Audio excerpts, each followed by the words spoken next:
tous.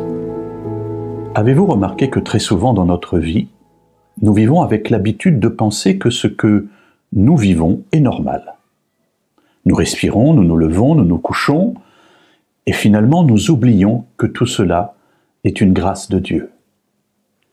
Dans sa lettre aux Romains, l'apôtre Paul au chapitre 5 et au verset 1 et 2 nous dit la chose suivante. « Étant donc justifiés par la foi, nous avons la paix avec Dieu par notre Seigneur Jésus-Christ. C'est à lui que nous devons d'avoir eu, par la foi, accès à cette grâce, dans laquelle nous demeurons fermes, et nous nous glorifions dans l'espérance de la gloire de Dieu. » Notre vie dans ce monde est une vie dans un monde de péché, mais nous y avons pris l'habitude. Quand je regarde par ma fenêtre, je vois la nature et à l'automne, je vois les feuilles rougir et tomber, et je trouve ça très beau parce que ce sont des couleurs flamboyantes. Mais si on y réfléchit bien, ces feuilles qui tombent sont le symbole de la mort, et la mort est le résultat du péché. Le péché m'enveloppe, mais j'ai pris l'habitude de vivre avec, et du coup je ne me souviens plus le regard que Dieu porte sur cela.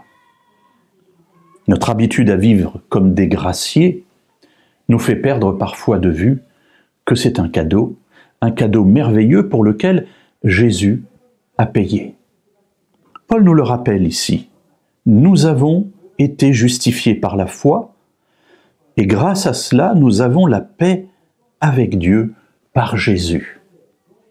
Remarquez combien c'est intéressant de noter que ce que Paul souligne ici, c'est que cette justification amène la paix. Nous ne sommes plus ennemis de Dieu, dira-t-il dans un autre passage, mais nous devenons enfants de Dieu et par là même nous n'avons plus à craindre cette vie qui nous agresse parce que Dieu nous donne sa paix. Quelle chose extraordinaire! C'est à lui, à Jésus, que nous devons d'avoir eu accès à cette grâce. Ainsi Jésus est le moyen, l'acteur de notre salut. Alors cela nous donne de la joie, mais, dit l'apôtre Paul, cela doit aussi nous donner de la paix.